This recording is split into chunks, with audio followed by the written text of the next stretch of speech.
of course, we have local supporters for Oscar Pistorius. To chat to us now is Tokelo Africa. He is from the South African Prisoners Unemployed Political Party. Mr. Africa, you're a regular outside of courts, whether in Pretoria or the Supreme Court of Appeal in Bloemfontein. Why are you here today?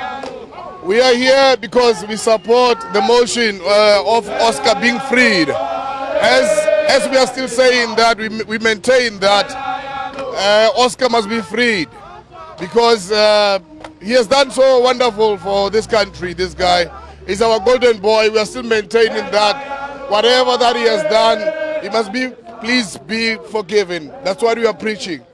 So you think that the year that he spent behind bars is adequate, is appropriate for what he was found guilty of the first time, which was culpable homicide?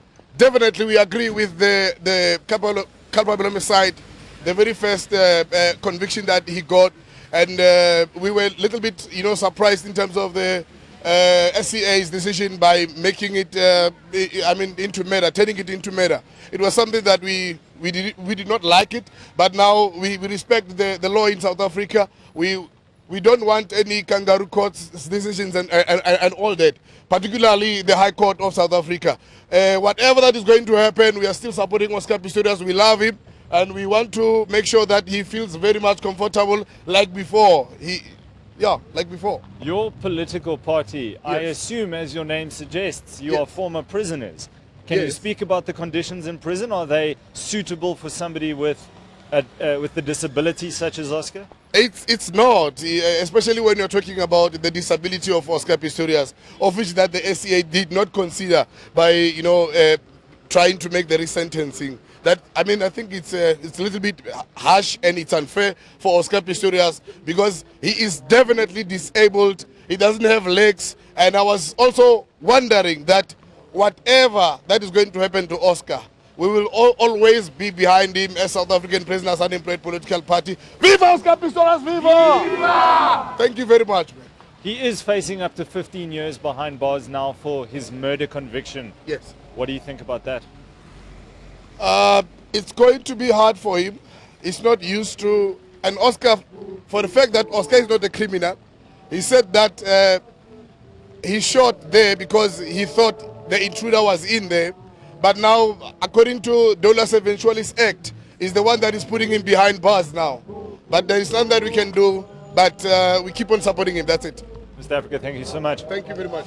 Mr. Africa, having travelled all the way with his supporters, about 65 of them via bus from the Free State, from Bloemfontein, are here. They say they're going to be supporting Oscar no matter what. This has been such a divisive and polarizing trial. You've always had those that have been pro-Pistorius. You've very clearly got the anti-Pistorius group, and then those who are sort of in the middle.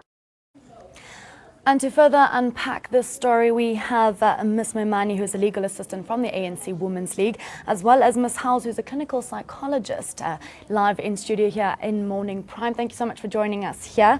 Firstly, let's turn to you, Ms. Mamani. What arguments could the prosecution and defense present today? I'll assume, because it's a sentencing actually today, I don't see much of a legal argument because the judge will have to take a decision on sentencing the Mr. Pistorius. Yes. And how long do you expect the judge to make this decision? I mean, the court has said that they're expecting the sentencing to last until Friday. Do you think that Friday will be the day that the sentencing will be handed down? Possibly. It can be Friday, or it can even be before, because the court has got all the facts. And that the court has taken a decision, the Supreme Appeals Court has taken a decision to reverse the previous decision. So I think it can be Friday or even before Friday. Now, Ms. Howes, as you are a clinical psychologist, do you believe that after this week and after the judge has handed down her judgment, will there finally be closure here? I think it is important to get that closure, because at the end of the day there has been anger which has been basically expressed in a way that's out of control, and you don't want that to repeat in any form. So hopefully then it will bring closure, yeah, because a consequence is needed in some ways. as something has happened, yeah. Now we're just going to take a break from this discussion right now as we turn now to our ANN7 reporter Michael Apple, as well as our ANN7 anchor Peter van Onselen, who are live outside of the North Gauteng High Court there. Can you update us on the current situation? Any more people who have arrived?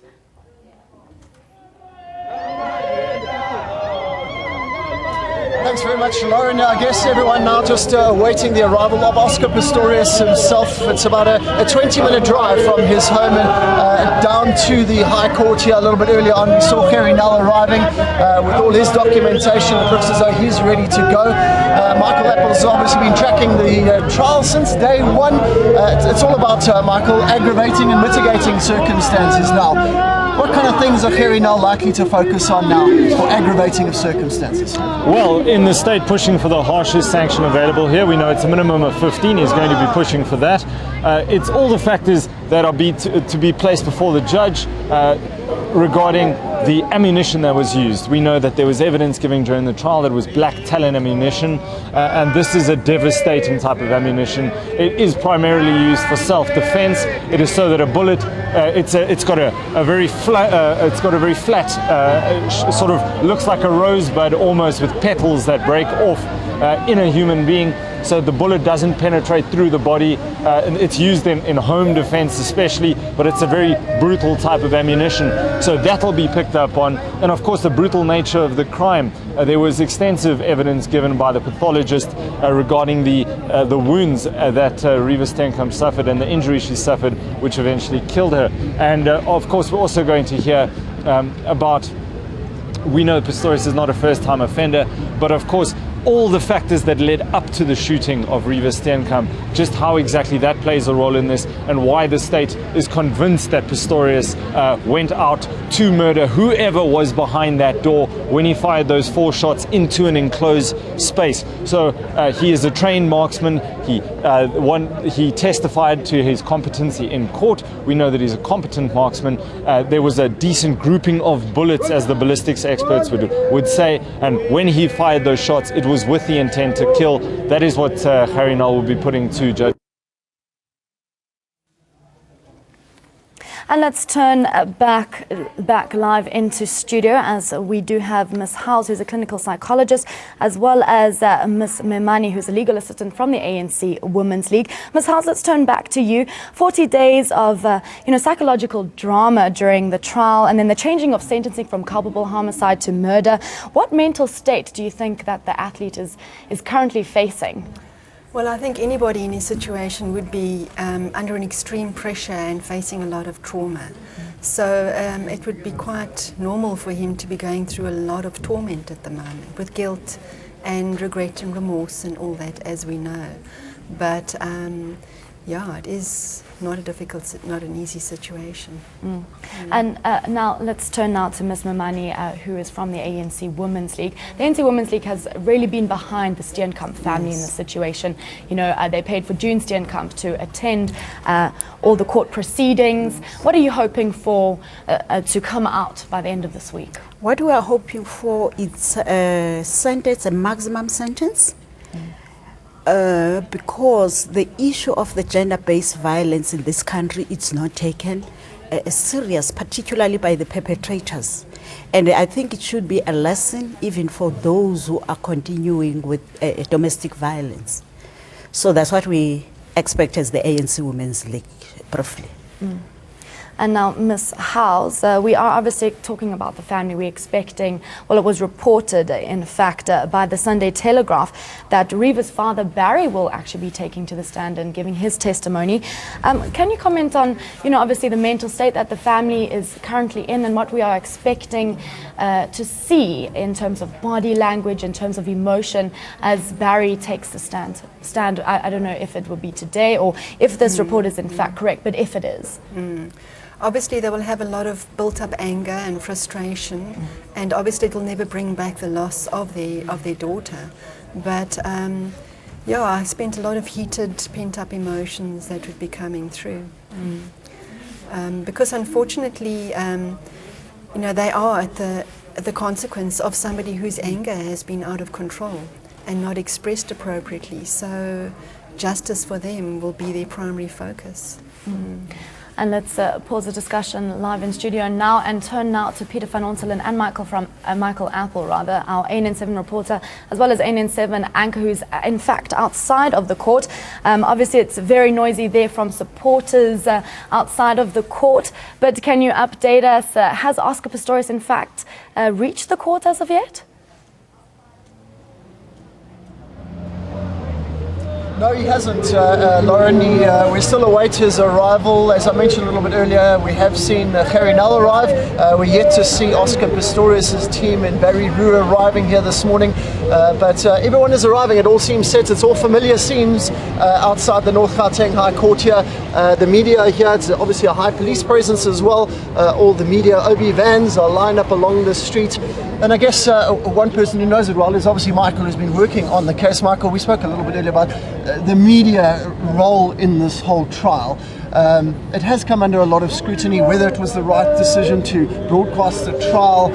What is your take on how the media have dealt with the trial? Well, certainly there's been a lot of narrative that this has been a trial by media, and we've got the worldwide supporters of Oscar Pistorius just here to our right, and it is their belief that Oscar was prejudged by the media, and all the speculation that went on, even from his bail application time, the fact that it was reported in the media that the cricket bat was used to bash Reeva's head in. I mean, these sort of things, the British media especially picked up on this and ran with those stories. So there was a lot to be said about the media's influence on this, and of course how instrumental the media has been on informing public opinion. And of course the court of public opinion has been massive in this, as every single person on the street, a taxi driver to the man walking past, has an opinion on this trial. Let's talk about tactics here, because as you mentioned earlier, the state go first. There is obviously media talk that Barry Steenkamp will be taking the stand in aggravation of sentence. If you're Gerrie Nel, does he come out all guns blazing? I mean, how does he play it in terms of the witnesses that he calls? Well, I think he's certainly going to want to tug at the heartstrings here, and he's going to be asking Judge Masipa, and he has to, of course, illustrate to her the severity of the crime and just how this crime has impacted on the Steenkamps, and of course asking her to send an appropriate message to society that you cannot, and I quote Gerrie Nel, you cannot have people picking up guns and shooting into doors. You have to send an appropriate message, and that is what he's going to be asking for. We know they're going for the harshest sanction possible, and I think when he puts, if he puts Barry Steenkamp up on the stand, he's simply going to ask him, take us through how this has affected your life. We know that he suffered a mild heart attack just after the death of his daughter, so it obviously impacted him personally and had an impact on his health, how it's impacted their family and their friends, and how the Steenkamps have been able, and what they would think is an appropriate sanction for this. Are they out for vengeance, or do they want justice? Let's talk a little bit about mitigating circumstances. We know he's a double amputee. He's a first-time offender in this regard. I guess plenty of irony. It's an Olympic year. One would have thought that Oscar Pistorius may well have been attending the Olympics later this year. But it's amazing how life has changed for him. I guess, Barry Roo is certainly going to have to pull at the heartstrings on the other side. Yes, of course. Yeah. Now he's going to balance those scales and pull at the heartstrings of the court. This is a first-time offender. Did he show any remorse after the fact? And the court has made a find that all Pistorius' actions after the firing of the shots are in line with somebody that tried to save the life of Reeva Steenkamp.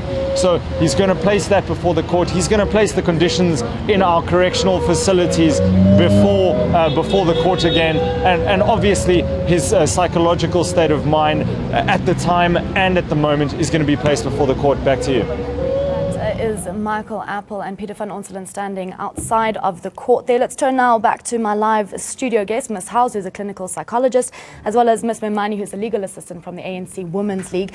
Michael Apple there was talking about the influence of media. From the ANC Womens League perspective, how do you see the influence that the media has played in this case? In this case, we saw that the media has played a vital role. particularly for informing the community out there. Because if the media wouldn't have played this particular role, I mean, many people wouldn't have known about this particular case. But that is not the only case that takes place. There are those other cases that are taking place, in the remote courts, in the remote areas that are unknown. But because of this matter, that Mr. Pistorius was a high-profile person in the sport, and also Riva was also a well-known person. So we find that the media has really played a crucial role, and we hope that the media would do the same in almost all the cases. Now, Ms. Howes, on Friday, a British broadcaster will in fact air the first interview with Oscar Pistorius. After years of not talking to the media, why do you think he decided to do this now? I suppose at the moment he's been going through a lot of torment and coming to terms with the whole thing, which is very traumatic. So he's obviously maybe at the point now where he's ready to try and express himself or communicate or defend himself, to come clean. He's had a lot of time to think about it, and it might just be a decision he's made. It's difficult to say. Let's turn now to our ANC reporter, Tabi Madiso, who's live from Waterkloof. Tabi, has Pistorius left the building yet? Well, good morning to you, Lauren. We were stationed outside Oscar Pistorius' uncle's home in Waterkloof, hoping, of course, to get a glimpse of him as he makes his way to court this morning, where those pre-sentencing arguments will take place in Pretoria CBD. That's, of course, at the North Gauteng High Court. But as we stand here, there has been a little activity outside his uncle's house, but we do understand that there's more than one exit, and the family, trying to avoid the media, might of course opt to use a different exit. But as it stands, we haven't spotted Oscar Pistorius leaving his uncle's home. Tabi, is there a lot of media presence there with you?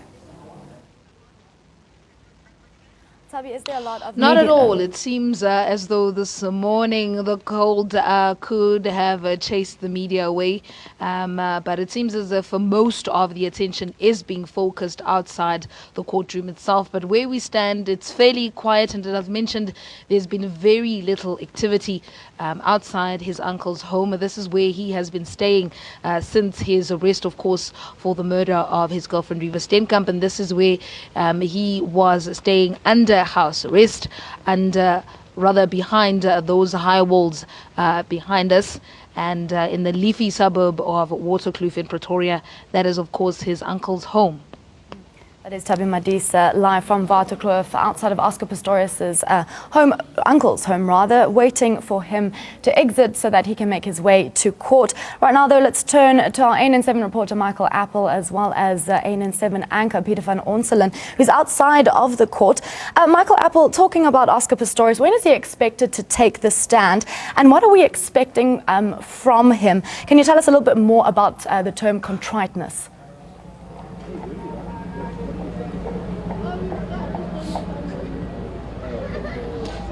Lauren, whether or not Pistorius is going to the stand remains to be seen. If defense advocate Barry Roo determines that he's going to be a powerful witness that's going to help in mitigation of sentence, then I'm sure they will have made that tactical decision and will call him to the stand. Who better to argue in his own mitigation than Pistorius himself? To speak a little bit about Oscar Pistorius and their support for him, I'm joined by Dawn Hassett from the Worldwide Supporters for Oscar Pistorius. Thank you for your time this morning. Why are you here? Once again, just to support Oscar. It's the final stretch. We'd just like him to know that we are standing behind him, no matter what the outcome. Tell us a little bit about these placards that you have here. No evidence of violence against women has ever been proved. I know that has been something the ANC Womens League has been vocal about, that this was female homicide, femicide. Are you of the opinion that this was a trial by the media? Absolutely, Mark. And I think a lot of people do agree with that. It's just been such a build-up. I think before the trial even started, the public's opinion was made up, or their minds were made up, that he was guilty. And, we just feel that it's the last stretch. We're hoping that Judge Masipa will be lenient on him and give him the least or the best possible sentence. But no matter what it is, we would just like Oscar to know that there are supporters, and we send our strength to him to see him through this week. We are expecting the families that are here. We're going to see the Pistorius family here in massive support again. And we're even expecting Barry Steenkamp. Do your thoughts go out to the Steenkamp family? Of course, Mark. You know, really, I said it in April. We really sympathise with the Steenkamps. It's not a pleasant thing for any parent to lose a child. And I'll just reiterate that a lot of us are mothers, 2 daughters. And it's a tragic circumstance to go through. But if it had to happen, I think if you look at the circumstances, but because of what has happened with the trial, and that they have not given the chance to actually grieve at the natural way. But yes, please, we do extend, the worldwide supporters do extend our sympathies to the Steenkamp family. Okay, now we know that the state is going to be pushing for the harshest sentence. We know it starts at 15. The judge may deviate from that if she so deems it necessary, and if those compelling and substantive reasons are placed before her. If it's 15 or 14 years, that is too harsh in your opinion, then what would be acceptable, appropriate, you believe, a sentence for Oscar Pistorius? Could we go with correctional supervision? But that would be our best. But look, it's up to Judge Masipa, but I don't think anybody, I think even the legal profession is all speculating what it's going to be. But as I say, we can only appeal to her to really give him the least possible sentence. Dawn Hassett from the Worldwide Supporters for Oscar Pistorius, thank you very much.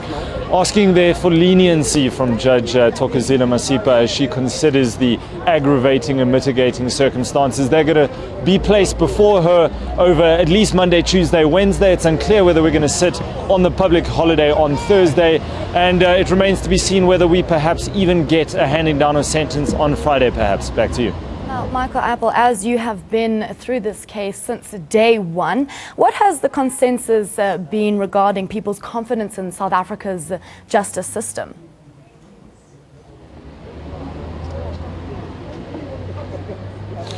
Well, I think it's an old saying that the wheels of justice turn slowly, but they do turn, and they do turn in South Africa. And of course, this has been an educational journey for a lot of South Africans, as this is the first time that a trial has been televised in South African history.